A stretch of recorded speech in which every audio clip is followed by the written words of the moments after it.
आइए बच्चों, class 10th की केमिस्ट्री के chemical properties of acetic acid topic को कवर करते हैं। ठीक है, इस वीडियो में हम लोग क्लास 10th में एक टॉपिक है हमारा chemical properties of acetic acid, उसको अच्छे से डिटेल में समझेंगे और यहाँ पर जितनी भी रिएक्शंस हैं उसके मैकेनिज्म के साथ उन सभी रिएक्शंस को समझेंगे जिससे टॉपिक हमें अच्छे से समझ में आए और कॉन्सेप्ट भी बहुत अच्छे से क्लियर हो। ठीक है, तो वीडियो को पूरा ध्यान से देखिएगा। सबसे पहला रिएक्शन है रिएक्शन विथ बेस। ठीक है, इसमें कहा गया है कि अगर इट रिएक्ट्स, यहां पर ये जो इट शब्द है ये एसिटिक एसिड के लिए, किसके लिए बेटा? एसिटिक एसिड के लिए। तो सबसे पहले एसिटिक एसिड से जुड़े हुए कुछ बेसिक जानकारी हम लोग ले लेते हैं। जो हमारा बेटा कार्बोक्सिलिक एसिड होता है, ये पूरी एक फैमिली होती है। इसका पहला मेंबर होता है HCOOH, दूसरा मेंबर होता है CH3COOH, तीसरा मेंबर होता है C2H5COOH, चौथा मेंबर होता है C3H7COOH। इस तरीके से ये सीरीज चलती है। ठीक, ये हमारा पहला मेंबर है। इसका जो IUPAC नेम होता है इसे कहते हैं बेटा मैथेनोइक एसिड। क्या कहते हैं? Methanoic acid. और इसका जो कॉमन नेम होता है वो होता है बेटा फॉर्मिक एसिड। क्या होता है? Formic acid.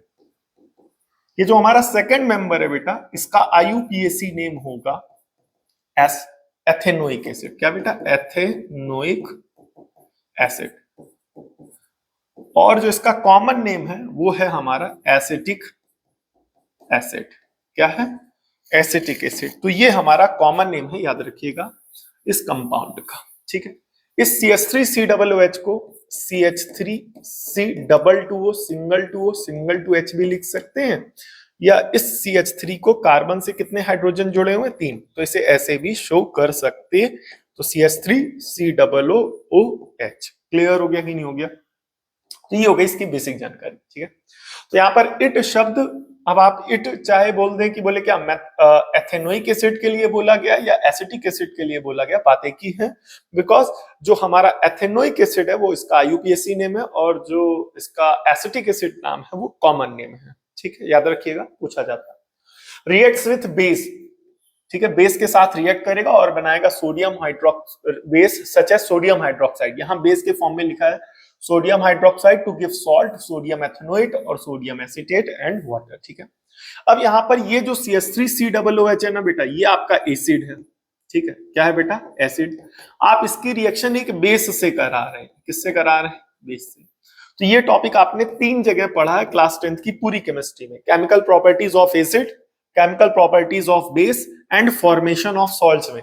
तो आप सभी को वहां तीनों जगह बताया गया था कि अब ये चौथी जगह है chemical properties of acetic acid. ठीक है, तो यही टॉपिक 4 जगह है टोटल, कि एसिड अगर बेस से रिएक्ट करेगा तो सॉल्ट बनाएगा और वाटर बनाएगा। तो ये जो CH3COOH एसिड है और इसकी रिएक्शन हम एक बेस से करा रहे हैं, तो बनेगा बेटा क्या? सॉल्ट, और साथ ही साथ बनेगा बेटा वाटर। क्या बनेगा बेटा?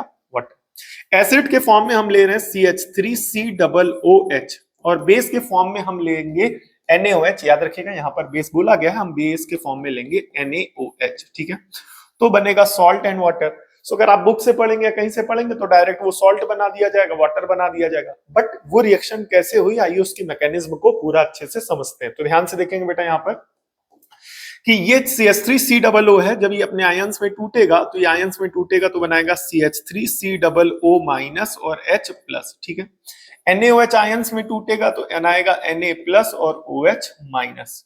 तो सिंपल सी बात है, ये H प्लस इस OH माइनस से आपस में कंबाइन होकर के क्या बना देगा? H2O। और इस CH3COO माइनस बेटा इसे कहेंगे एसीटेट आयन। क्या कहेंगे? Acetate ion. ठीक है, तो इस CH3COO के आगे क्या जुड़ जाएगा? Na। तो ये Na क्या है? सोडियम, और CH3COO माइनस क्या है? एसीटेट। तो ये बन जाएगा सोडियम एसीटेट। क्लियर हो गया कि नहीं हो गया? CH3COO Na क्या हो जाएगा? सोडियम एसीटेट हो जाएगा। ठीक है, तो इस तरीके से। ठीक है, तो ये हो गया सोडियम एसीटेट। ठीक है, या सोडियम एथेनोएट। क्लियर हो गया कि नहीं हो गया? दोनों नाम याद रखिएगा, सोडियम एसीटेट या सोडियम एथेनोएट।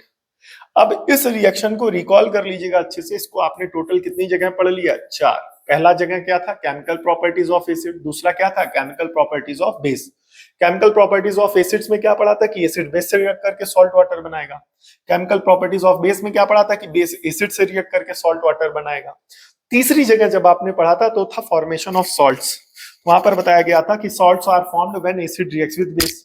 अब ये चौथी जगह आपने पढ़ा है कहां पर, chemical properties of ethanoic acid या एसिटिक एसिड। ठीक है, नेक्स्ट ये वाला पार्ट है रिएक्शन विथ मेटल। अब ध्यान से देखो बेटा, हमारे पास जो कंपाउंड है वो है एसिटिक एसिड। ठीक है, ये एक एसिड है, अब इसकी रिएक्शन आप करा रहे हैं मेटल से। ठीक है, तो ये रिएक्शन आपने कितनी जगह पढ़ी है, 3 जगह पढ़ी है। कितनी जगह पढ़ी है, 3 जगह, याद रखिएगा।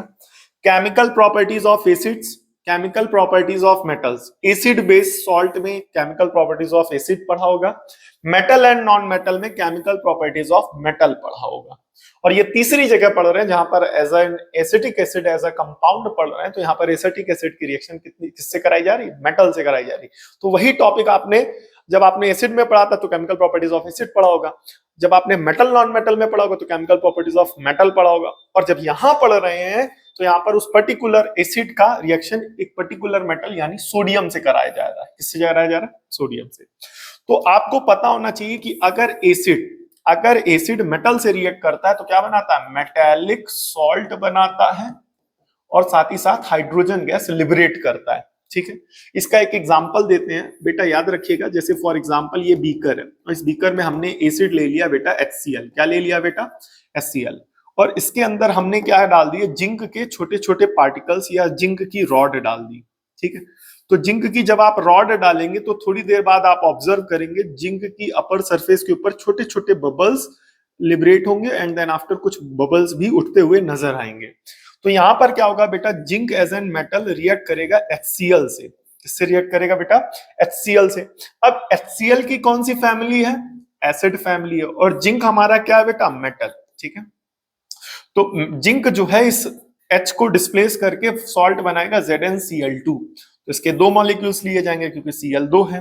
अब 2 H आयन निकलेंगे और दोनों H आयन आपस में कंबाइन होकर के HCl बना देंगे। कितने, 2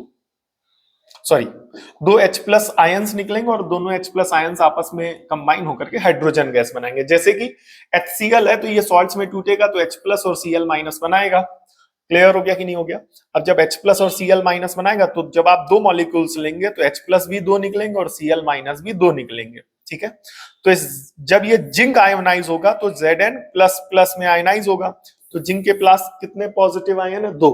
तो यहां से ये दोनों Cl माइनस आयन आपस में कंबाइन होकर के ZnCl2 बना देंगे और हाइड्रोजन गैस लिबरेट करेंगे।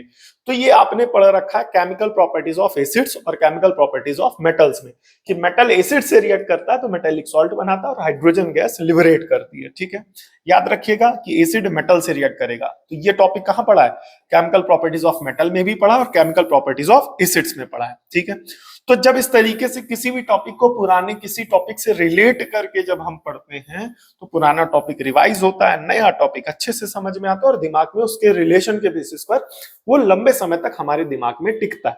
ठीक है, तो इस तरीके से पढ़ने की आदत डालिए। ठीक है, अब यहां पर हमने एसिड के फॉर्म में लिया है। पहले एक चीज तो क्लियर हो गई ना कि अगर हमारा एसिड मेटल से रिएक्ट करेगा, किससे रिएक्ट करेगा, एसिड अगर हमारा मेटल से रिएक्ट करेगा तो बनाएगा मेटेलिक सॉल्ट बनाएगा और मेटेलिक सॉल्ट बनाने के साथ साथ हाइड्रोजन गैस लिबरेट करेगा। तो यहाँ एसिड के फॉर्म में लेंगे हम लोग CH3COOH यानी एसिटिक एसिड, और मेटल के फॉर्म में लेंगे Na।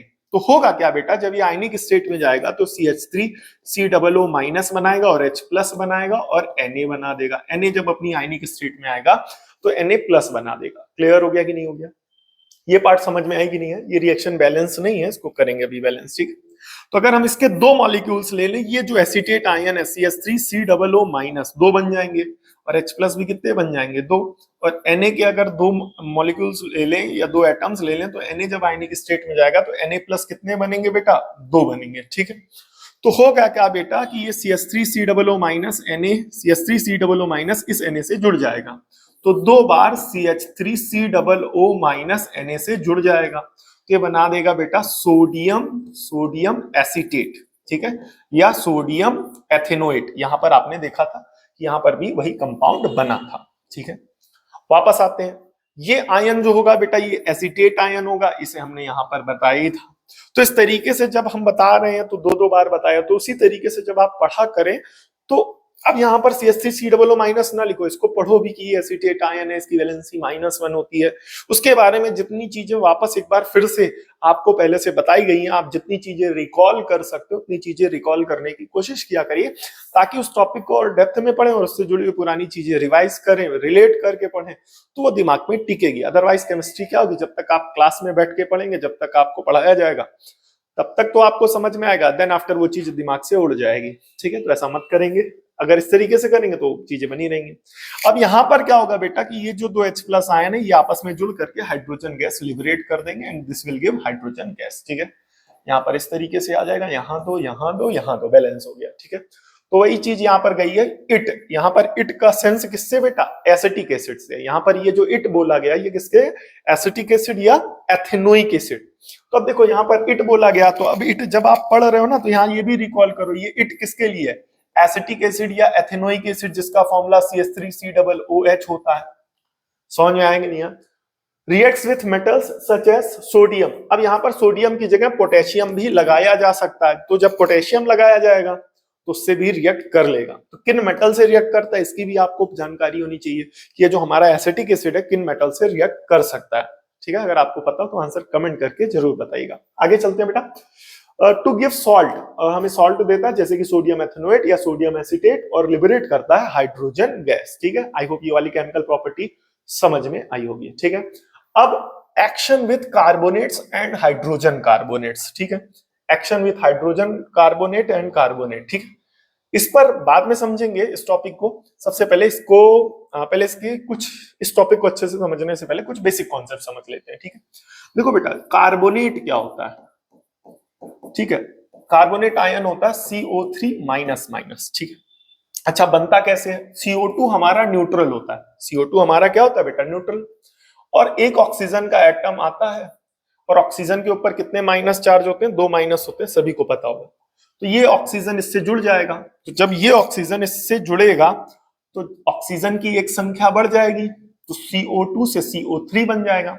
अब ऑक्सीजन के जुड़ने के कारण ऑक्सीजन पर ये जो दो निगेटिव चार्ज हैं वो इस पूरे आयन पर, ये इस पूरे मॉलिक्यूल पर आने लगेंगे, और ये इस मॉलिक्यूल को आयन में कन्वर्ट कर देगा। तो CO2 as a neutral molecule है, और जब एक ऑक्सीजन बढ़ जाता है तो उस ऑक्सीजन पर पाए जाने वाले दो निगेटिव चार्ज इस पूरे मॉलिक्यूल पे पाए जाने लगते हैं, और ये मॉलिक्यूल आयन बन जाता है।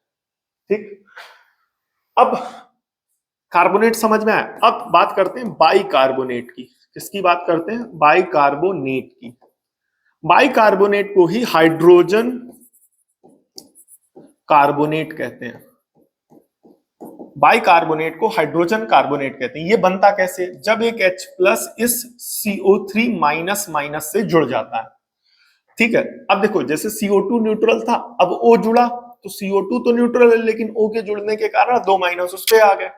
अब ये H+ इस CO3 से जुड़ रहा है, अब H के पास एक पॉजिटिव है, उसके पास 2 निगेटिव है, तो जब ये दोनों आपस में जुड़ेंगे, जब ये दोनों आपस में जुड़ेंगे तो ये जो प्लस है इसके एक माइनस को न्यूट्रलाइज कर देगा और ये बना देगा HCO3-। ठीक है, क्योंकि यहाँ पर 2 माइनस है, उन 2 माइनस में से एक पॉजिटिव को, पॉजिटिव H+ उसको एक माइनस को न्यूट्रलाइज कर देगा। ठीक है, तो ये हो गया बाइकार्बोनेट या हाइड्रोजन कार्बोनेट आयन, और ये हो गया हमारा कार्बोनेट आयन। ठीक है, कार्बोनेट आयन पर 2 माइनस के चार्ज होते हैं और बाइकार्बोनेट या हाइड्रोजन कार्बोनेट पे सिंगल माइनस चार्ज होते हैं। ठीक है, अभी तक जो भी रिएक्शन पढ़ाई गई, केमिकल प्रॉपर्टीज पढ़ाई गई, वो ऑलरेडी आपने पढ़ रखी है। जैसे पहले में आपने पढ़ा कि बोले क्या एसिड, यहाँ पर एसिड एज अ कंपाउंड तो एसिटिक एसिड ही है या एथेनोइक एसिड ही है, बट उसकी जो जनरल रिएक्शन थी वो क्या थी, वो मेन है क्या कि एसिड को रिएक्शन कराया बेस से। किससे कराया, बेस से। अभी तक जितनी रिएक्शन पढ़ी उसको कैसे लर्न करना, दिमाग में रखना है, उसको समझो। एसिड रिएक्ट करेगा बेस से तो बनाएगा सॉल्ट, और साथ ही साथ बनाएगा वाटर। यहाँ पर एसिड के फॉर्म में वो था और बेस के फॉर्म में हमने लिया था NaOH। एसिड हमारा कौन सा, एसिटिक एसिड, जो जिसकी हम केमिकल प्रॉपर्टीज पढ़ रहे हैं। ठीक, नेक्स्ट अगला था हमारा एसिड की रिएक्शन हमने किससे कराई, बेस से सॉरी मेटल से कराई। कहां से कराई बेटा, मेटल से कराई। तो जब एसिड की रिएक्शन मेटल से कराई तो इस पे बना हमारा सॉल्ट और लिबरेट हुआ हाइड्रोजन गैस। ठीक है, तो हमने बताया था ये जो रिएक्शन है ये टोटल पूरी किताब में क्लास 10th की साइंस में 4 जगह है। कितनी जगह है बेटा? 4 जगह। वो 4 जगह क्या है ध्यान से देखिएगा। पहला क्या था? Chemical properties of acid. दूसरा क्या था? Chemical properties of base. तीसरा क्या था? Formation of salt. और चौथा क्या था? Chemical properties of ethanoic acid. वहां पर एथेनोइक एसिड की रिएक्शन बेस के फॉर्म में NaOH से कराई जाती है। ठीक है, तो टोटल कितनी जगह? 4। ये टॉपिक पढ़ा 4 जगह। ये टॉपिक कितनी जगह पढ़ा? ये टॉपिक पढ़ा है हम लोगों ने 3 जगह। कितनी जगह बेटा? 3 जगह। 4 जगह ये भी पढ़ा है। पहला क्या है? पहला क्या? Chemical properties of acid. वहां पर एसिड की रिएक्शन मेटल से कराते थे, जो कि एक एग्जांपल दिया हमने आपको Zn का। तो वो पुरानी चीजों से रिलेट करो, पुरानी चीजें भी रिवाइज होंगी और ये वाला और अच्छे से समझ में आएगा। समझना। दूसरा हमने पढ़ा केमिकल प्रॉपर्टीज ऑफ मेटल, जहां पर मेटल की रिएक्शन अगर एसिड से होती है तो सॉल्ट बनता है और हाइड्रोजन बनता है। तीसरा फॉर्मेशन ऑफ सॉल्ट, कि आप सॉल्ट कैसे फॉर्म करेंगे। और चौथा टॉपिक आपका क्या था? चौथा टॉपिक ये था chemical properties of ethanoic acid में आपने इसको पढ़ा है। ठीक है, अब जो रिएक्शन हो रही है वहां पर एसिड लिया गया, एसिड के फॉर्म में वंस अगेन क्या लिया गया? एसिड के फॉर्म में हमारा एसिटिक एसिड या एथेनोइक एसिड है, और आप इसकी रिएक्शन करा रहे हैं मेटल कार्बोनेट से या मेटल हाइड्रोजन कार्बोनेट से। हाइड्रोजन कार्बोनेट बोल दो या बाइकार्बोनेट बोल दो। तो यहां पर जब आप कराएंगे तो ये बनाएगा मेटेलिक सॉल्ट बनाएगा, कार्बन डाइऑक्साइड बनाएगा और वाटर बनाएगा। तो इस रिएक्शन को जनरली याद रख लेना। बोले क्या कि अगर, ठीक है, तो ये पढ़ा कहां है? पहले इसको समझो। ये पढ़ा है आपने केमिकल प्रॉपर्टीज ऑफ एसिड्स में। कहां पढ़ा बेटा? केमिकल प्रॉपर्टीज ऑफ एसिड में। वहां पर अगर आप बताया गया था कि एसिड जो होता है मेटल कार्बोनेट या बाइकार्बोनेट से रिएक्ट करता है तो मेटेलिक सॉल्ट बनाता है, कार्बन डाइऑक्साइड बनाता है और वाटर बनाता है। ठीक है, रिकॉल करिएगा, अगर नहीं पता तो एक बार जा करके वापस पढ़ लीजिएगा केमिकल प्रॉपर्टीज ऑफ एसिड्स में। वहां पर अगर एसिड की रिएक्शन मेटल कार्बोनेट से कराई जाएगी तो वहां जो एसिड लिए गए थे, वहां पर जो एसिड लिए गए थे वो H2SO4 और HCl जनरली लिए गए थे। जब यहाँ पर एसिड लिया गया था इस वाले एसिड बेसिस सॉल्ट चैप्टर में, इस वाले में भी, इस वाले में भी और इस वाले में भी, तो यही फैमिली ऑफ रिएक्शन या जनरल रिएक्शन आपने वहां पढ़ी थी। और वहां पर एसिड के फॉर्म में जनरली HCl या H2SO4 लिया जाता है या लिया गया है। बट यहीं पर वो तीनों जो रिएक्शंस हैं जब इस पर्टिकुलर टॉपिक में आएंगी तो वो एथेनोइक एसिड एक एसिड फैमिली का मेंबर है, तो वही तीनों रिएक्शन एथेनोइक एसिड से रिलेट करके यहां पर आपको वही तीन रिएक्शन आपको पढ़ाई जा रही हैं। तो पर्पस ये है बताने का। तो एसिड अगर मेटल कार्बोनेट या बाइकार्बोनेट से रिएक्ट करेगा, मेटेलिक सॉल्ट बनाएगा, कार्बन डाइऑक्साइड बनाएगा और हाइड्रोजन गैस बनाएगा। ये जनरल रिएक्शन है। अब एसिड के फॉर्म में आप यहाँ पर HCl ले सकते हैं, H2SO4 ले सकते हैं और एसिटिक एसिड भी ले सकते हैं। HCl और H2SO4 हमने एसिड बेस्ड चैप्टर के केमिकल प्रॉपर्टीज में जब हमने एसिड्स की केमिकल प्रॉपर्टीज के बारे में पढ़ा है तो वहां डिस्कस किया गया था। अब एसिटिक एसिड को लेना तो वो यहां लिया गया। एसिड मेटल से रिएक्ट करता है तो सॉल्ट बनाता है और हाइड्रोजन गैस बनाता है। तो एसिड के फॉर्म में HCl और H2SO4 कहां पढ़ा है हमने? एसिड बेसिस सॉल्ट्स के चैप्टर में, जब एसिड्स की हमने केमिकल प्रॉपर्टीज पढ़ी हैं या पढ़ाई गई हैं। ठीक है, तो वहां पर एसिड के फॉर्म में HCl और H2SO4 लिया गया है। बट वही सेम फैमिली ऑफ रिएक्शन जब इस यहां पर पढ़ेंगे तो यहां पर एसिटिक एसिड, एसिड के फॉर्म में हम किसको लेंगे? एसिटिक एसिड को लेंगे। ठीक है, अब एसिड अगर बेस से रिएक्ट करता है तो सॉल्ट एंड वाटर बनाता है। तो एसिड के फॉर्म में जनरली HCl या H2SO4 कहां लिया गया? केमिकल प्रॉपर्टीज ऑफ एसिड्स में, केमिकल प्रॉपर्टीज ऑफ बेसेस में या फॉर्मेशंस ऑफ सॉल्ट्स में। बट यहां पर एसिड की जगह एसिटिक एसिड लिया गया है, यहां पर chemical properties of acetic acid के टॉपिक में या हेडिंग में। समझ में आया कि नहीं? तो सेम ये जो तीन चीजें ये आप एसिड बेसिस सॉल्ट्स और मेटल में पढ़ चुके हैं। ठीक है, तो पर्पस ये पुरानी चीजों से रिलेट करके बताने का है ताकि इस फैमिली के फॉर्म में अगर कोई अदर मेंबर दे दिया जाए तो अगर ये जनरल रिएक्शंस आपको याद होगी तो आप कर सकेंगे। ठीक है, नाउ द नेक्स्ट पार्ट एक बार फिर से क्विक रिवीजन करेंगे कि अगर एसिड मेटल कार्बोनेट या मेटल बाइकार्बोनेट से रिएक्ट करता है तो मेटेलिक सॉल्ट बनाता है, कार्बन डाइऑक्साइड बनाता है और साथ ही साथ हाइड्रोजन गैस को लिबरेट करता है। ठीक है, अब यहां पर वही चीज बताई गई है, हाँ, in the reaction of acetic acid with carbonates और हाइड्रोजन कार्बोनेट्स। मतलब इस वाली रिएक्शन में एसिटिक एसिड कार्बोनेट या हाइड्रोजन कार्बोनेट या कह सकते हैं बाइकार्बोनेट से रिएक्ट करेगा तो sodium acetate as a salt बनाएगा, वाटर बनाएगा और कार्बन डाइऑक्साइड गैस बनाएगा। तो वही चीज मैंने कहा, सॉल्ट बनाएगा, वाटर बनाएगा, कार्बन डाइऑक्साइड गैस बनाएगा, वही यहां पर लिखा है। बोले क्या?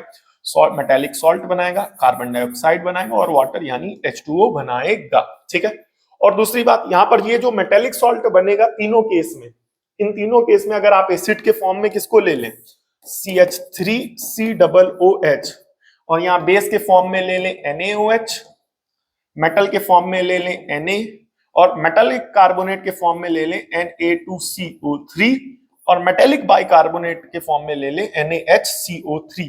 तो इन तीनों केस में ये जो मेटेलिक सॉल्ट बनेंगे, ये तीनों सॉल्ट कौन होंगे, CH3COONA, यानी सोडियम एसीटेट या सोडियम एथेनोएट। समझ में आया कि नहीं है? ठीक है, ये चार्ट बना करके नोट कर लीजिएगा। तो इस तरीके से डिटेल में उस टॉपिक को पढ़िए, अपने नोट्स बनाइए, केवल वीडियो नहीं देखना, वीडियो को देख करके उस टॉपिक को समझ करके अपनी लैंग्वेज में अपने तरीके से लिखते चलना। ठीक है, बहुत मदद मिलेगी आने वाले बोर्ड एग्जाम पेपर में कि अगर आप इस टॉपिक को अच्छे से समझते हुए चलेंगे। चलिए आगे बढ़ते हैं, अब इसकी रिएक्शन के मैकेनिज्म को समझते हैं। ठीक है, तो यहां पर लिखा है बेटा CH3COOH और मेटेलिक कार्बोनेट के फॉर्म में लिया है Na2CO3। ठीक है, तो अगर आप बुक में पढ़ेंगे तो ये बना देगा CH3COONA plus CO2 plus H2O। ठीक है, अब इसे अच्छे से समझो इसकी मैकेनिज्म को। बेटा जब ये अपने आयंस में टूटेगा तो बनाएगा CH3COO माइनस और H प्लस। ठीक है, और कार्बोनेट, मेटेलिक कार्बोनेट बनाएगा तो क्या बनाएगा बेटा, Na प्लस और CO3 माइनस माइनस। ठीक है, समझ में आया कि नहीं है? तो बनाएगा Na प्लस और Na plus CO3 minus minus. अब होगा क्या, इसके अगर दो मॉलिक्यूल्स ले लिए जाएं तो ये दूसरा भी बनाएगा CH3COO माइनस और H प्लस। वंस अगेन पुरानी चीज रिकॉल करेंगे, CH3COO माइनस क्या होता है, एसीटेट आयन बताया है। ठीक है, अब ये CH3COO माइनस इस Na प्लस से कंबाइन होगा, ये इस Na प्लस से कंबाइन होगा, तो दो मॉलिक्यूल्स ये आकर के यहां जुड़ जाएगा, ये आके यहां जुड़ जाएगा, तो दो मॉलिक्यूल्स बनेंगे CH3COONA। ठीक है, ये Na क्या है, सोडियम, और ये कौन सा आयन है, CH3COO एसीटेट, तो इसका नाम होगा सोडियम एसीटेट या सोडियम एथेनोएट, याद रखिएगा। नाउ द नेक्स्ट पार्ट, अब इस CO3 से हमने आपको बताया था CO3 बनता कैसे है, CO3 बनता जब ये H जुड़ जाता है, सॉरी CO3 बनता तब जब ये O माइनस माइनस जुड़ जाता है। अब होगा क्या, अगर इस CO3 से CO2 कर दो, मतलब एक ऑक्सीजन की कमी कर दो, तो एक ऑक्सीजन बचेगा कि नहीं बचेगा, और ये जो दो निगेटिव आयंस हैं या चार्ज हैं ये इस O माइनस माइनस के ही होते हैं। समझ में आया? तो ये CO2 अलग हो जाएगा और O माइनस माइनस अलग कर देगा, तो CO2 as a neutral compound हमें यहां मिल जाएगा। अब आगे क्या होगा ध्यान से देखेंगे, इस O माइनस माइनस पे ये दो H प्लस आपस में जुड़ करके क्या बना देंगे, H2O। तो ये जो आपको किताब में रिएक्शन एज इट इज लिखी मिलेगी उसका मैकेनिज्म ये है। ठीक है, आइए यहां पर अगली रिएक्शन यानी इस वाली रिएक्शन को समझेंगे। यहां पर मेटल के बाइकार्बोनेट को लिया गया, तो वंस अगेन अगर आप बुक में देखेंगे तो ये मिलेगा बेटा CH3COOH और इसकी रिएक्शन कराई है NaHCO3। तो अगर आप देखेंगे बुक में तो ये बनेगा बेटा CH3COONA plus H2O plus CO2। अब अगर इसके मैकेनिज्म को समझ लोगे तो आप खुद बनाने लगोगे, और अगर मैकेनिज्म को नहीं समझोगे तो आप इस लाइन को रटते रहोगे, इस रिएक्शन को रटते रहोगे। मैकेनिज्म समझो और फिर उसके बाद उसके बेसिस पर प्रैक्टिस करो। ठीक है, तो यहाँ पर ध्यान से देखिएगा, इसको कैसे करेंगे, CH3COO माइनस और H प्लस, ये अपनी आयंस में टूटेगा, तो वंस अगेन फिर से रिकॉल करो, CH3COO माइनस क्या होता है, एसीटेट आयन। ठीक है, अब इसको आयंस में तोड़ोगे तो ये बनेगा Na प्लस, ठीक है, और Na प्लस H प्लस और CO3 माइनस माइनस, यही तो आयंस बनाएंगे। तो होगा क्या बेटा, ये CH3COO माइनस इस Na से जुड़ जाएगा और बना देगा आपका CH3COONA। क्या बना देगा, CH3COONA। ठीक है, CH3COO माइनस इस Na से जुड़ जाएगा और CH3COONA बनाएगा। ठीक है, इसका नाम क्या होगा, यहां पर Na एसीटेट है और सॉरी Na सोडियम है और CH3COO कौन सा आयन, एसीटेट, तो इसका नाम होगा बेटा सोडियम एसीटेट। क्या नाम होगा, सोडियम एसीटेट। ठीक है, अब इस CO3 से as a neutral compound CO2 निकलेगा। क्या निकलेगा बेटा, CO2 निकलेगा, और साथ ही साथ O माइनस माइनस अलग हो जाएगा, तो ये CO2 यहां पर अलग चला गया। अब होगा क्या बेटा, ये जो O माइनस माइनस है, ठीक है, O माइनस माइनस इस H प्लस और इस H प्लस, यानी H+2 एक एसीटेट से और यहाँ पर बाइकार्बोनेट के H से, ये दो H+ इस O से कंबाइन होकर के आपस में क्या बना देंगे, H2O। ठीक है, तो ये जो रिएक्शन आपको किताब में या बुक्स में ऐसे एज इट इज इस फॉर्म में मिलेगी, उसका जो मैकेनिज्म है उसके थ्रू अगर आप समझेंगे तो आपको अच्छे से समझ में आएगा। ठीक है, आई होप आपको ये अच्छे से समझ में आया होगा। ठीक है, बच्चे इन सब चीजों को रटते हैं, मैंने ज्यादातर नोटिस किया है। थोड़ा सा ईमानदारी से पढ़ा और पढ़ाया जाए तो यही सारी चीजें जो है आपके लिए बड़ी आसान हो जाती है। जनरली कोई काम कठिन नहीं होता, कोई काम कठिन तब तक होता है जब तक हमें उसे अच्छे तरीके से या सही तरीके से करना नहीं आता। जब हम उस चीज को सीख लेते हैं सही तरीके से करने का, तो वो काम हमारे लिए आसान हो जाता है। बहुत बेसिक सा कॉन्सेप्ट यही है। और जब हम कई बार उसकी बार बार प्रैक्टिस करते हैं, प्रैक्टिस करते हैं, तो उस काम को करने के तरीके में हम पारंगत होते हैं, एक्सेलेंसी आती है हमारे अंदर उस काम को लेकर के। यही इसीलिए बोला जाता है practice makes the man perfect. ठीक है, पढ़ाई उतनी ज्यादा टफ, बोझिली, नीरस, डिसइंटरेस्टिंग नहीं है। अगर डिसइंटरेस्टिंग होती तो वो जो दिन भर किताब लिए बैठे हैं, जिनको पढ़ाई ही जीवन बन गया है, जिनके लिए किताब ही दोस्त बन गए हैं, वो दिन भर किताब लिए बैठे रहते हैं। तो अगर पढ़ाई इतनी बोरिंग होती तो वो लोग दिन भर किताब लिए क्यों बैठे हैं। कोई, अगर आपने नोटिस किया होगा, कई लोग होते हैं जिनको किताबी कीड़ा बोला जाता है, या पढ़ाई में बड़ा मतलब दिन भर पढ़ते रहते हैं, तो वो क्यों ऐसा कर रहे हैं, या उनकी लाइफ में ऐसा क्या है कि वो दिन भर पढ़ ही रहे हैं। वो टीवी देखने में, इधर उधर एंजॉय करने में ज्यादा इंटरेस्ट नहीं आ रहा है उनको इंटरेस्ट आ रहा है किताबों को पढ़ने में। कभी सोचा ऐसा क्यों होता है? बिकॉज उन्हें किताब पढ़ने का तरीका पता चल गया, या उन्हें चीजें कैसे पढ़ी जाती हैं, नई चीजें कैसे पढ़ी जाती हैं, समझी जाती है, उनको वो टेक्निक आ गई है। तो जब वो उस चीज को बार बार, जब उस टेक्निक को वो सीख लेते हैं, तो उस टेक्निक बार बार करते हैं, तो उनको वो टेक्निक थोड़ी सी अच्छे से समझ में आ जाती है कि हाँ, नए टॉपिक को पढ़ा कैसे जाता है, समझा कैसे जाता है। तो फिर उसके बाद उनके लिए कुछ भी नया पढ़ना उतना ज्यादा कठिन नहीं रहता। तो वही चीज अब उनको आनंद देने लगती, उसमें उनको रस आने लगता है।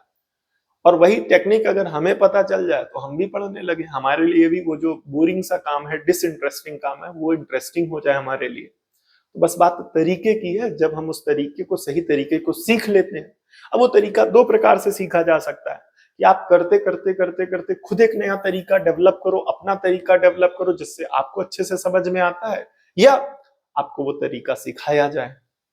तब अगर दोनों तरीकों से अगर आप कोई एक तरीका सीख लेते हैं, तब आपके लिए जो पढ़ाई है वो आनंददायक हो जाती है।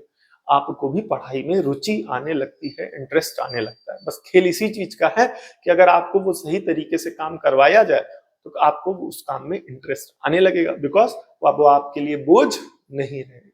तो अगर सही तरीके से पढ़ेंगे, पढ़ाया जाएगा, तो फिर आपके लिए पढ़ाई बड़ी आसान हो जाएगी, आनंददायक हो जाएगी, मजा आने लगेगा। ठीक है, आइए बचे हुए टॉपिक को कवर करते हैं। यहाँ पर है ईस्ट्रीफिकेशन। ठीक है, ध्यान से देखेंगे ईस्ट्रीफिकेशन क्या होता है। अब जो बच्चे चैनल पर रेगुलर जुड़े हुए हैं उनको तो पता ही होगा कि ये ईस्ट्रीफिकेशन, कल हमने जो वीडियो अपलोड की है केमिकल प्रॉपर्टीज ऑफ इथेनॉल, हमने वहां भी पढ़ाई है। अब वहां पढ़ा दी तो यहाँ पढ़ाने की क्या जरूरत है, जबकि किताब में देखो, समझो पहले। ठीक है, ऑर्गेनिक कंपाउंड के दो केमिकल प्रॉपर्टीज हमारे सिलेबस में, केमिकल, समझना अच्छे से, सिलेबस को समझो, केमिकल प्रॉपर्टीज ऑफ इथेनॉल। ठीक है, और दूसरा टॉपिक जो हमारे सिलेबस में वो है chemical properties of acetic acid. समझना अच्छे से, केमिकल प्रॉपर्टीज ऑफ इथेनॉल और chemical properties of acetic acid. तो यहां पर ये दो टॉपिक हमारे सिलेबस में, chemical properties of ethanol, chemical properties of acetic acid. तो इस वाले में कई केमिकल प्रॉपर्टीज में एक केमिकल प्रॉपर्टी ये है कि जब एसिटिक एसिड इथेनॉल से रिएक्ट करता है, ठीक है, किससे बेटा, इथेनॉल से रिएक्ट करता है, तो वो क्या बनाता है, एथिल, ठीक है, एसीटेट प्लस वाटर। ठीक है, तो ये एसिटिक एसिड किसकी फैमिली है, कार्बोक्सिलिक एसिड की फैमिली है। ये इथेनॉल किसकी फैमिली है, अल्कोहल की। ये एथिल एसीटेट कौन सी फैमिली है, ईस्टर। और वाटर तो वाटर है। तो यहीं से बनता है बेटा कि जब कार्बोक्सिलिक एसिड अल्कोहल से रिएक्ट करता है तो ईस्टर बनाता है और वाटर बनाता है। ठीक है, तो हमारे सिलेबस में इथेनॉल भी है और एसिटिक एसिड है, यानी ये वाला टॉपिक भी है और ये वाला टॉपिक भी है। तो जब आप इस टॉपिक को बुक में पढ़ते हैं तो इसकी केमिकल प्रॉपर्टीज को शो करते हुए इसको इससे रिएक्ट कराया जाता है, ठीक है, और ईस्टर बनाया जाता है और वाटर बनाया जाता है, यानी एथिल एसीटेट और वाटर बनाया जाता है। बट जब हम आपको पढ़ा रहे हैं तो कल हमने आपको ये टॉपिक पढ़ाया ये वाला, तो अब जब आपका सिलेबस में ये टॉपिक है और इसकी केमिकल प्रॉपर्टी में इसको इससे रिएक्ट कराया गया और ये भी हमारे सिलेबस में और इसकी केमिकल प्रॉपर्टीज हैं, तो जब हमने इसकी केमिकल प्रॉपर्टी पढ़ाई तो हमने इसको इससे रिएक्ट करवाया। अच्छा, इससे बेनिफिट क्या हुआ? टॉपिक अच्छे से आपको समझ में आया जब आप दो तरीके से इसकी भी केमिकल प्रॉपर्टीज में इसको लेकर के इसको बेस बना करके इसकी रिएक्शन इससे कराएंगे, ईस्टर और वाटर निकालेंगे, और जब इस टॉपिक की केमिकल प्रॉपर्टी पढ़ेंगे तो इसको बेस बना करके इसकी रिएक्शन इससे कराएंगे तो ईस्टर एंड वाटर निकालेंगे। तो वही रिएक्शन जब दो बार रिपीट होगी, दो बार अच्छे से समझाई जाएगी तो बच्चों को अच्छे से समझ में आएगा, रिपीट किया जाएगा। अब क्योंकि किताब क्या है, किताब बुक क्या है, राइटर है, पब्लिशर है, अब वही चीज दो बार वो थोड़ी ना बताएंगे, ये तो टीचर का काम है बताना, आपका काम है समझना पढ़ करके। क्योंकि राइटर का काम क्या है, उस टॉपिक को वहां पर पहले बता दिया गया है, तो अब उस चीज को वापस दोबारा लिख करके पेज और ये सारी चीजें बर्बाद नहीं की जाएंगी। जैसे कि फॉर एग्जांपल समझना अच्छे से, अब यहां पर अब केमिकल प्रॉपर्टी एसिड की रिएक्शन बेस से होगी सॉल्ट वाटर, तो ये केमिकल प्रॉपर्टीज ऑफ एसिड में बताया गया। एसिड मेटल से रिएक्ट करेगा, सॉल्ट वाटर बनाएगा, तो ये केमिकल प्रॉपर्टीज ऑफ एसिड में बताया गया। एसिड मेटेलिक कार्बोनेट से रिएक्ट करेगा, मेटेलिक सॉल्ट, कार्बन डाइऑक्साइड और हाइड्रोजन बताएगा, तो ये केमिकल प्रॉपर्टीज ऑफ एसिड में बताया गया। बट उसी चीज को जब यहाँ पर रिएक्ट कराया गया तो chemical properties of metal as a base count किया गया, यहाँ पर chemical reaction properties of base के साथ इसको दिखाया गया, यहाँ फॉर्मेशन ऑफ सॉल्ट्स के साथ यही रिएक्शन दिखाई गई, यहाँ पर फॉर्मेशन ऑफ सॉल्ट्स के साथ यही रिएक्शन दिखाई गई। एंड देन आफ्टर जब हम यहाँ पर इस टॉपिक में पढ़ने आए chemical properties of acetic acid, तो यहाँ पर इन्हीं तीन टॉपिक को हमने फिर से पढ़ा। तो क्या राइटर पब्लिशर इन सभी चीजों को वापस बार बार रिकॉल करके पुरानी जगह दिखाते रहेंगे क्या, कि देखो हमने तुम्हें वहां बताया था केमिकल प्रॉपर्टीज ऑफ एसिड में, देखो हमने तुम्हें वहां बताया था केमिकल प्रॉपर्टीज ऑफ मेटल में, देखो हमने तुम्हें वहां बताया था फॉर्मेशन ऑफ सॉल्ट्स में? क्या वो बार बार वो सारी चीजें दिखाएंगे फिर से लिख लिख करके? हर चीज लिख करके दिखाएंगे तो फिर किताब कितनी मोटी हो जाएगी। इसीलिए टीचर होते हैं और इसीलिए किताब होती है, और इसीलिए थोड़ा सा दिमाग भी होता है कि हम पुरानी चीजों को रिलेट करके पढ़ें कि अरे ये जो यहाँ पर एसिड की रिएक्शन या एसिटिक एसिड की रिएक्शन मेटल से करा रहे हैं, या एसिटिक एसिड की रिएक्शन NaOH यानी बेस से करा रहे हैं, या एसिटिक एसिड की रिएक्शन सोडियम कार्बोनेट या बाइकार्बोनेट से करा रहे हैं, तो यहाँ कहीं ना कहीं एसिड की रिएक्शन बेस से, एसिड की रिएक्शन मेटल से, और एसिड की रिएक्शन मेटेलिक सॉल्ट या मेटेलिक कार्बोनेट या बाइकार्बोनेट से हो रही है, और ये सारी चीजें केमिकल प्रॉपर्टीज ऑफ एसिड में पढ़ चुके हैं। तो ये बताने का काम टीचर और थोड़ा सा दिमाग का है। तो अगर आप खुद पढ़ेंगे तो खुद समझ पाएंगे, और टीचर से पढ़ेंगे तो टीचर बताना चाहिए। तो जब इस तरीके से पढ़ेंगे तो अच्छे से समझ में आएगा, ग्रिप बनेगी, अरे ये तो वहां का है, यहाँ पढ़ लिया, वहां पढ़ लिया, वहां पढ़ लिया, यहाँ पढ़ लिया, अच्छे से तैयार हो गया। समझ रहे हैं कि नहीं समझ रहे? चलिए वापस आते हैं।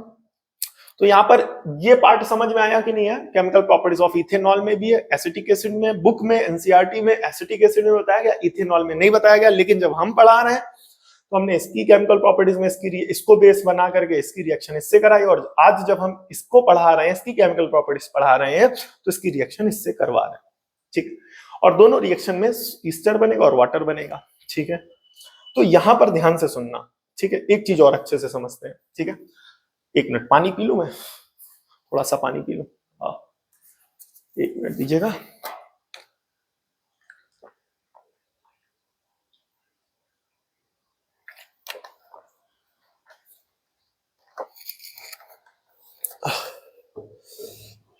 अब ध्यान से देखना बेटा, आपको बताया गया कि अगर एसिटिक ईस्टिफिकेशन अच्छे से समझो, एसिटिक एसिड, एसिटिक एसिड अगर अल्कोहल से रिएक्ट करता है तो ईस्टर बनाता है और वाटर बनाता है। एक बात आपको ध्यान रखनी कि यहां पर कंसंट्रेटेड H2SO4 लगाना है एज अ कैटलिस्ट। इस पर भी एक क्वेश्चन बनता है। तो इस वाली रिएक्शन में कंसंट्रेटेड H2SO4 क्या बेटा, concentrated H2SO4 as an catalyst यहां पर क्यों यूज करते हैं, ये भी पूछा जाता है। वापस आते हैं, ध्यान से देखिएगा। अब एसिटिक एसिड एक फैमिली है, ठीक है।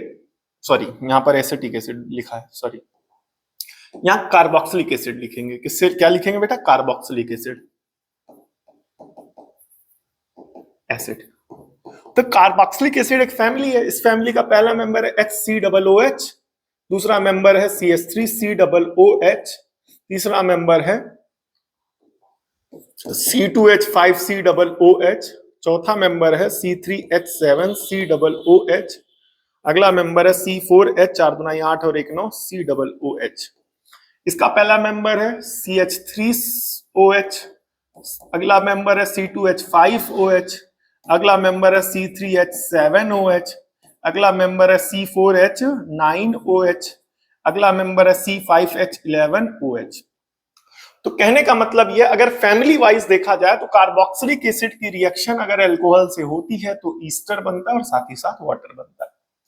अगर मेंबर वाइज देखा जाए कि इन सब में से किसी को उठा करके इन सब का किसी में से रिएक्शन कराया जाएगा, तो जो यहां पर कंपाउंड बनेंगे, अब किसी का किसी से करा दो, मतलब इसका चाहे इससे करा दो, इसका चाहे इससे करा दो, इसका चाहे इससे करा दो, इसका चाहे इससे करा दो, इसका चाहे इससे करा दो, अब इसका चाहे इससे कराओ, इसका चाहे इससे कराओ, इसका चाहे इससे कराओ, इसका चाहे इससे कराओ, इसका चाहे इससे कराओ, अब इसका चाहे इससे कराओ, इसका चाहे इससे कराओ, इसका चाहे इससे कराओ, इसका चाहे इससे कराओ, इसका चाहे इससे कराओ, या एंड सो ऑन इस फैमिली के अदर मेंबर्स के साथ। ठीक है, तो यहां पर जो भी कंपाउंड बनेंगे बेटा, बनेंगे तो कंपाउंड अलग अलग, बट जो उनकी फैमिली होगी वो होगी ईस्टर। क्या होगी? और साथ ही साथ बनेगा हमारा water. The most important part ये है कि आपको यहां पर concentrated H2SO4, concentrated H2SO4, concentrated H2SO4 use करना ही पड़ेगा। ठीक है, अब यहां पर एक रीजनिंग का 1 मार्क्स का क्वेश्चन ये भी पूछा जाता है कि इस वाली रिएक्शन में कंसंट्रेटेड H2SO4 क्यों यूज किया जाता है। ठीक है, नेक्स्ट पार्ट इज, जो कंपाउंड बनेगा वो बनेगा ईस्टर और साथ ही साथ क्या बनेगा बेटा? वाटर बनेगा। क्या बनेगा बेटा? वाटर बनेगा। ठीक है, ये पार्ट समझ में आया। But the most important part ये है कि केमिकल प्रॉपर्टीज में इन सभी की फैमिली में या इस पूरे कंपाउंड की फैमिली में ये कंपाउंड हमारे सिलेबस में और ये कंपाउंड हमारे सिलेबस में, तो कार्बोक्सिलिक एसिड में हमें लेना एसिटिक एसिड और अल्कोहल में लेना हमें इथेनॉल या एथिल अल्कोहल। ठीक है, ये पार्ट समझ में आया। ठीक है, टॉपिक को बाद में समझेंगे, पहले उससे जुड़े हुए कुछ बेसिक कॉन्सेप्ट्स अच्छे से समझ लेते हैं। ठीक है, दूसरी बात, कार्बोक्सिलिक एसिड में जो कंपाउंड हमें यूज करना है वो है वो है हमारा CH3COOH। ठीक है, इसका IUPAC नेम है, इसका IUPAC नेम क्या है? Ethanoic acid. ठीक, और इसका कॉमन नेम क्या है? इसका कॉमन नेम है बेटा एसिटिक एसिड। ठीक है, दूसरी जिससे रिएक्शन होनी है वो है हमारा अल्कोहल फैमिली का मेंबर। ठीक है, और अल्कोहल फैमिली का जो कंपाउंड है वो है C2H5OH। ठीक है, तो C2H5OH का IUPAC नेम क्या है? अब यहीं से रिवाइज करते चलो कि इसका IUPAC नेम, इसका IUPAC नेम, इसका कॉमन नेम, इसका कॉमन नेम। तो जब इस तरीके से पढ़ोगे बेटा तब वो केमिस्ट्री टिकेगी दिमाग में। और इस तरीके से पढ़ना कब आएगा? या तो खुद इतना पढ़ो कि नए तरीके आप खुद ढूंढो, और या तो फिर आपको वो तरीके डायरेक्ट सिखाए जाए। ठीक है, इसका IUPAC नेम होगा बेटा इथेनॉल। क्या होगा? इथेनॉल। ठीक है, और इसका जो कॉमन नेम होगा वो होगा एथिल अल्कोहल। इसका कॉमन नेम क्या होगा बेटा? Ethyl alcohol. ठीक है, now the next part is कि, ठीक है, ये चीज समझ में आई कि नहीं है? तो यहां पर ये बोला गया व्हेन इथेनॉल, इथेनॉल क्या है बेटा? अल्कोहल फैमिली का मेंबर। तो अल्कोहल फैमिली का हमें इथेनॉल लेना, हमने आपको पहले से बताया था क्या कि यहां पर हमें अल्कोहल का इथेनॉल लेना है और कार्बोक्सिलिक एसिड का एसिटिक एसिड लेना है। ठीक है, ध्यान से देखेंगे। वेल, अल्कोहल फैमिली का इथेनॉल रिएक्ट करेगा कार्बोक्सिलिक फैमिली के एसिटिक एसिड से, या ये कहें कि अल्कोहल रिएक्ट करेगा कार्बोक्सिलिक एसिड से। ठीक है, in the presence of acid as catalyst. अब यहां पर कौन सा एसिड है याद रखिएगा, यहां पर जो एसिड यूज किया जाएगा वो यूज किया जाएगा कंसंट्रेटेड H2SO4। क्या यूज किया जाएगा बेटा? Concentrated H2SO4 as an catalyst use किया जाएगा। ठीक है, तो ऐसी सिचुएशन में a fruity sweet smelling liquid ester मिलेगा। ठीक है। एक फ्रूटी स्वीट स्मेलिंग, ठीक है, फ्रूट्स के जैसा, जैसा स्मेल किसका होता है, फ्रूट्स का होता है, वैसा मिलने वाला एक लिक्विड हमें मिलेगा और इस रिएक्शन को क्या कहेंगे, एस्टरिफिकेशन। 2 मार्क्स में आता है। Write short note on esterification, saponification, micelle, इस तरीके से क्वेश्चंस पूछे जाते हैं, खासतौर पे यूपी बोर्ड इंग्लिश मीडियम में, ठीक है। नाउ द नेक्स्ट पार्ट, यहां पर 1 मार्क्स का क्वेश्चन ये तैयार हो रहा है कि ये जो हमारा ईस्टर है, ठीक है, अब यहां पर सीखो बेटा, क्वेश्चन बनाना सीखो, क्या कि ये जो हमारा बेटा ईस्टर, इसकी ऑडोर कैसी होती है, पूछा जा सकता है कि नहीं पूछा जा सकता है कि ये जो हमारा ईस्टर होता है इसकी स्मेल कैसी होती है, इसका ऑडोर कैसा होता है। तो ईस्टर का स्मेल होता है बेटा fruity sweet smelling, fruity sweet, fruity smell होता है या स्वीट ऑडोर होता है, फ्रूटी ऑडोर होता है या स्वीट ऑडोर होता है, किसका, ईस्टर का, ठीक है, याद रखेंगे। अब उसके बाद है रिएक्शन, रिएक्शन को भी आगे समझाएंगे। रिएक्शन से जुड़ी हुई 2-3 मेन बातें अच्छे से समझ लेते हैं, ठीक है। क्या कह रहा है, एनसीईआरटी में ये लिखा हुआ है, esters are used in making perfumes and as flavouring agents, ठीक है। अब किताब में तो ऐसे दो पॉइंट लिख करके, एक लाइन लिख करके 2 पॉइंट उसमें एक्सप्लेन करके चल गया, आगे बढ़ गया, बट उस पॉइंट से क्वेश्चन जनरेट करना सीखो। अब यहां पर इस लाइन को पढ़ करके एनसीईआरटी से क्या क्वेश्चन बन रहा है कि give two uses of ester, give two uses of ester.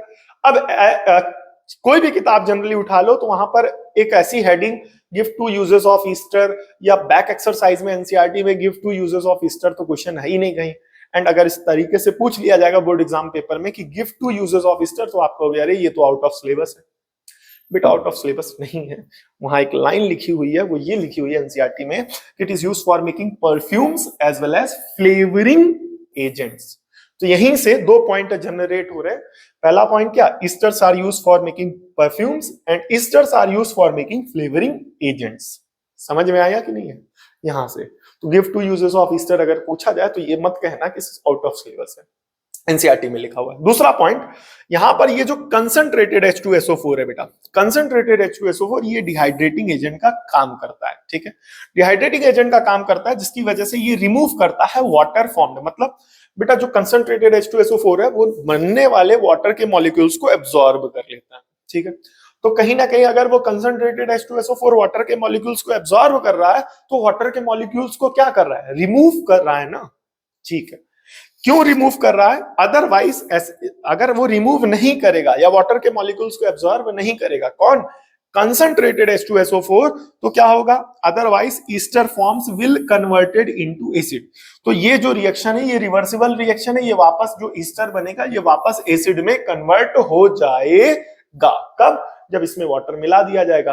तो इसलिए ये जो वाटर का फॉर्मेशन हो रहा है लगातार, ये जो वाटर का फॉर्मेशन हो रहा है रिएक्शन होने के कारण इस वाटर के मॉलिक्यूल्स को लगातार एब्जॉर्ब कर ले, इसलिए यहां पर एक डिहाइड्रेटिंग एजेंट लगाया जाता है और जिसका काम ये होता है फॉर्म होने वाले वाटर के मॉलिक्यूल्स को लगातार, जो वाटर के मॉलिक्यूल्स फॉर्म हो रहे हैं उनको एब्जॉर्ब कर लिया जाए। क्यों एब्जॉर्ब कर लिया जाए, क्योंकि अदरवाइज क्या होगा, ये जो वाटर के मॉलिक्यूल्स हैं इस ईस्टर से रिएक्ट करके इस रिएक्शन को रिवर्सिबल कर लेंगे, ठीक है।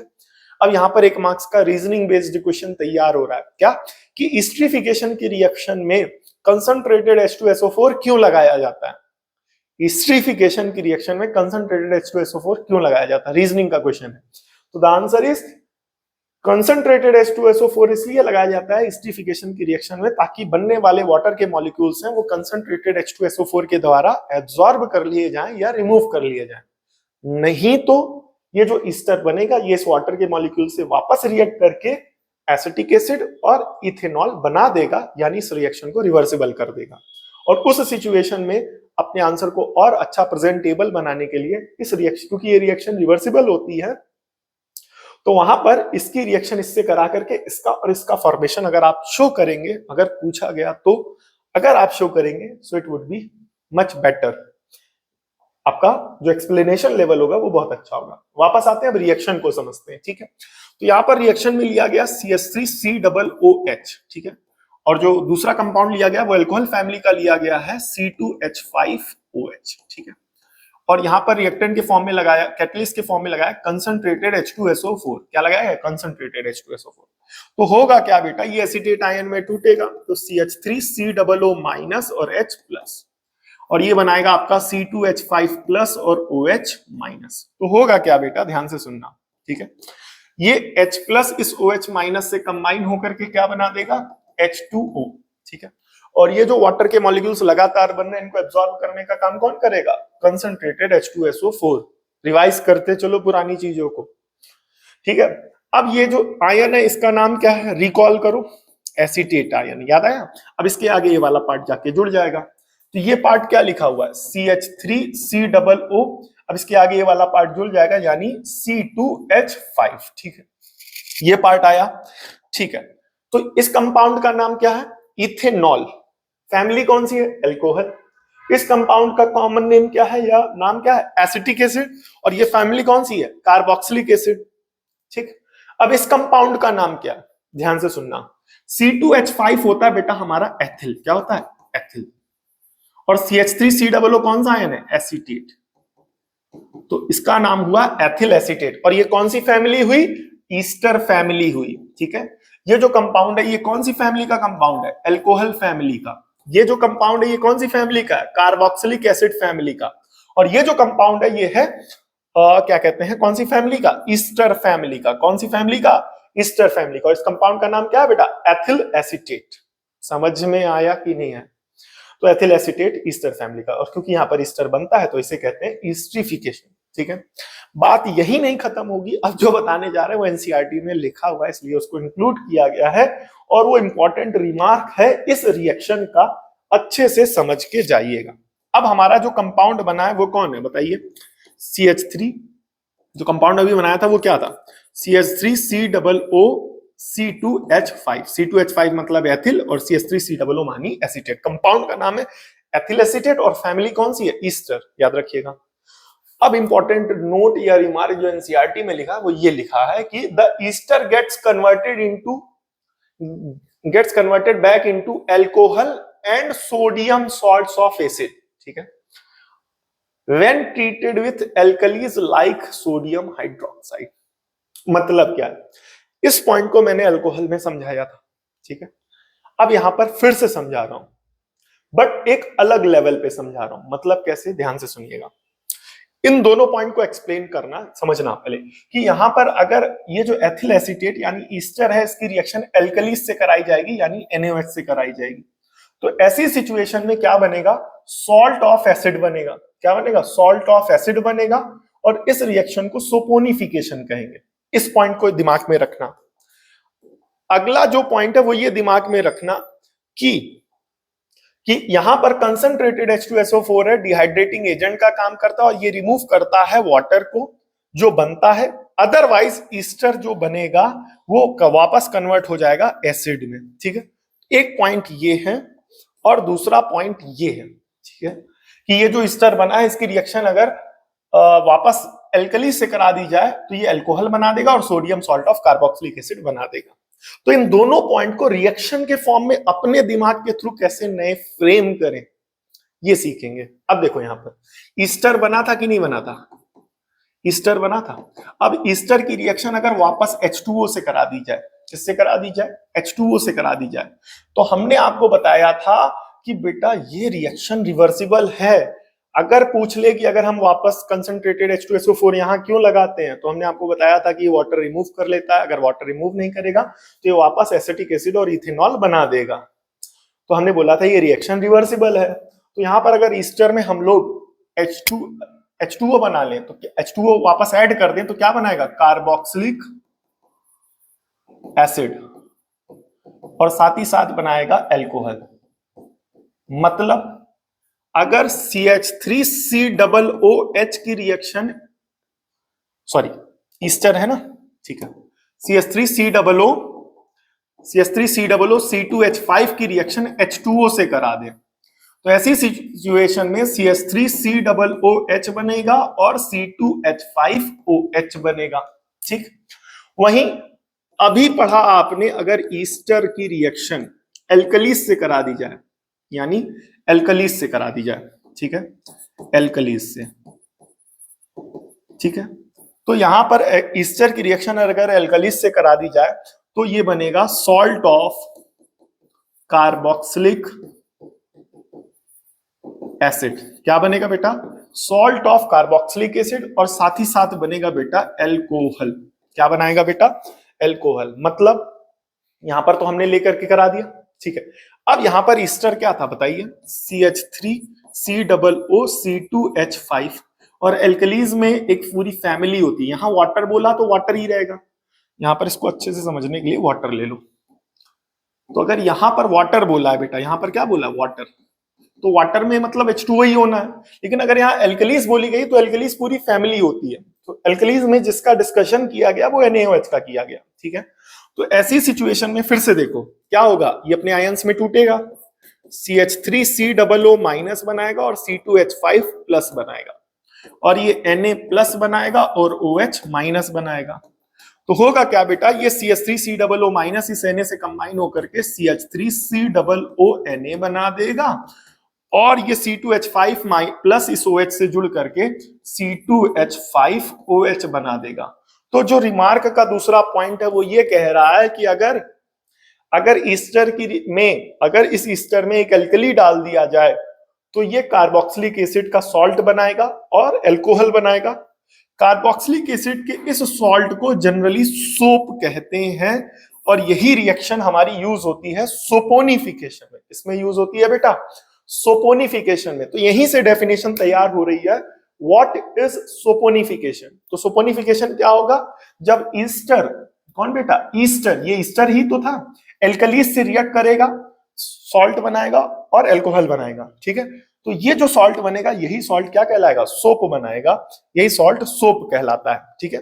जिसे आगे चल करके अभी सोप पर वीडियो अपलोड करेंगे तो और डिटेल में समझाएंगे, ठीक है।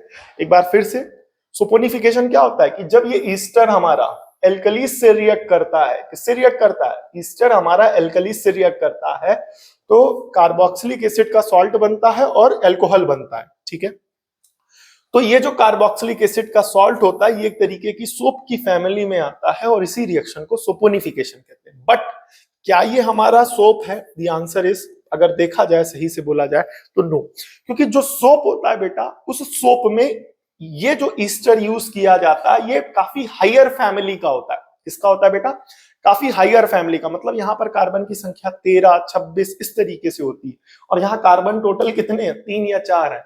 तो इससे बनने वाला जो ये रिएक्शन है, ये जो कंपाउंड है, ये एज अ सोप काउंट नहीं किया जाएगा। जब फैमिली यही होगी लेकिन इस फैमिली का हायर मेंबर्स यूज किए जाएंगे, तब जाकर के ये जो कंपाउंड बनेगा वो सोप कहलाएगा, ठीक है। आई होप थोड़ा सा समझ में आया होगा, और जो बच्चे रेगुलर पढ़ रहे हैं उनको अच्छे से समझ में आया होगा, ठीक है। काफी डेप्थ का ये पॉइंट है, बट अगर आप एक बार अच्छे से पढ़ेंगे और पढ़ाया जाएगा तो फिर अच्छे से समझ में आएगा ही आएगा, ठीक। वही यहां पर कह रहा है कि अगर ईस्टर कन्वर्ट बैक हो जाता है एल्कोहल में और सोडियम सॉल्ट ऑफ एसिड का, कब, जब इस ईस्टर को ट्रीट किया जाता है एल्कलीज के साथ, जैसे कि सोडियम हाइड्रोक्साइड यानी NaOH, ठीक है। This reaction is called saponification as it is used in the preparation of soap, ठीक है। तो इस तरीके से यहां पर ये जो रिएक्शन हुई है इसका मैकेनिज्म हमने आपको यहां पर ये समझा भी दिया है। बट इस बात का विशेष ध्यान देना है कि यहाँ पर ये एज अ सोप काउंट नहीं किया जाएगा। रीजन बीइंग, जो हमारा सोप होता है वो कार्बोक्सिलिक एसिड का हायर मेंबर कहलाता है। बट जो उसकी जनरल रिएक्शन होती है वो यही फॉलो होगी जो यहाँ पर फॉलो की गई है। यहाँ पर ईस्टर को एक एल्कलीज से रिएक्ट कराया जाता है, जिसे हायर फैटी एसिड्स भी बोला जाएगा। जब इसमें बड़ी फैमिली यूज की जाएगी ईस्टर्स की तो उसे हायर फैटी एसिड्स बोला जाएगा, जनरली कॉमन नेम दे करके, ठीक है। आई होप आपको ये chemical properties of carboxylic acid अच्छे से समझ में आए होंगे। और एनसीईआरटी में तो केवल 2 ही 3 पॉइंट्स दिए गए, बट पुराने पॉइंट से कंबाइन करके केमिकल प्रॉपर्टीज ऑफ एसिड की मेटल से, केमिकल प्रॉपर्टीज ऑफ मेटल की बेस से, उन सभी पॉइंट्स को वापस ऐड ऑन करते हुए यहाँ पर पीपीटी में इंक्लूड किया गया और एक्सप्लेन किया गया, ठीक है। तो पुरानी चीजें जिन बच्चों को अच्छे से आती होंगी उनको बहुत अच्छे से समझ में आया होगा, ठीक है।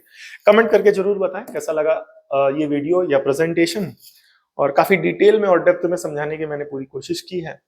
बेसिक कॉन्सेप्ट्स क्लियर होते हैं तो इतनी डिटेल में और डेप्थ में टॉपिक और अच्छे से समझ में आता है और मजा भी आती पढ़ने और पढ़ाने में, ठीक है। जो बच्चे चैनल पर नए हैं, वीडियो पर नए हैं और अभी तक टिके, उनको बताना चाहूंगा बेटा, नवंबर से लगातार आने वाले बोर्ड एग्जाम पेपर की प्रिपरेशन को लेकर के लगातार वीडियोस अपलोड हो रहे हैं चैनल पे। जो higher order thinking skill question, case study based question, experimental based question, इस तरीके से तमाम क्वेश्चंस कवर करते हैं, कैरी करते हैं। उन्हीं का एक्सप्लेनेशन किया गया है और जो टॉपिक्स एक्सप्लेनेशन दिए गए वो इसी तरीके से डेप्थ में और डिटेल में अच्छे से एक्सप्लेन किए गए। ठीक है, तो अगर आपने पुरानी वीडियोस अभी तक नहीं देखी तो जरूर विजिट करें, आपको काफी सारे नए टॉपिक्स और चीजें समझ में आएंगी और एक नए लेवल पे आपको टॉपिक्स और उन कॉन्सेप्ट्स की अच्छी अंडरस्टैंडिंग होगी। ठीक है, मिलते हैं नेक्स्ट वीडियो में, तब तक के लिए जय हिंद। आप सभी वीडियो के लास्ट तक बने रहे, इसके लिए बहुत बहुत धन्यवाद। आप सब बहुत अच्छे